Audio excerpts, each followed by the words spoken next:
600 సంవత్సరాల పాటు మన దేశాన్ని విదేశీయులు పరిపాలించారు. అయితే ఆ విదేశీయుల్ని పారద్రోలి మన దేశాన్ని నుంచి భారతీయులందరిలో స్నేహభావము చైతన్యము తీసుకొచ్చి స్వాతంత్ర ఉద్యమ సారథిగా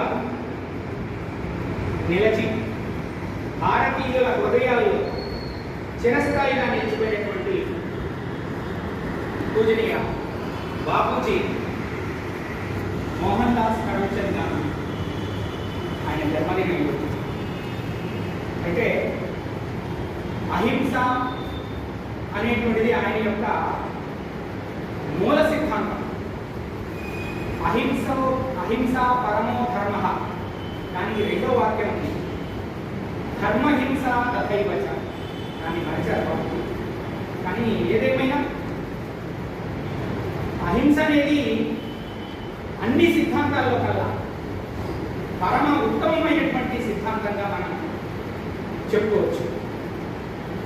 అయితే అవసరమైనప్పుడు ధర్మ సంస్థాపన కోసం హింస చేయవచ్చు అనేది ధర్మహింస తథైవచ. మనం ఇప్పుడు అది మనం చూస్తూ ఉన్నాం.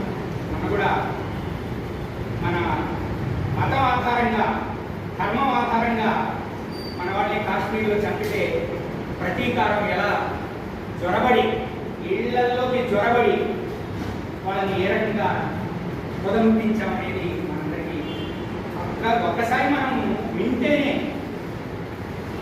స్మరించుకుంటేనే రోమాంచనము. అంటే అటువంటి ఏదేమైనప్పటికీ మనం గమనించవలసిన విషయము, గాంధీజీ తన యొక్క అహింసాయుత సిద్ధాంతంతో భారత ప్రజలందరినీ కూడా కలిపి స్వాతంత్ర పోరాట ఉద్యమంలో ప్రధాన భూమిక వహించారు. అటువంటి మహాపురుషునికి, మహనీయునికి, జాతిపితకి ఈరోజు ఆయన యొక్క జన్మదినాన్న స్మరించుకుంటున్నాం.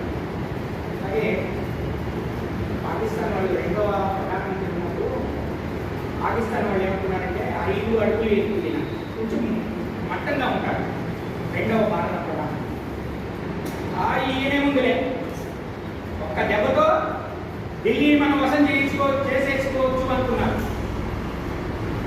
అనుకుని పాపం భారతదేశం మీద దండెత్తారు. దండెత్తితే వాళ్ళని లాహోర్ దాకా తరిగి కొట్టాడు. అంతటి ధీరశాలి, పుట్టివాడైనా గట్టివాడు అని చెప్పేసి అంటారు చూసారా.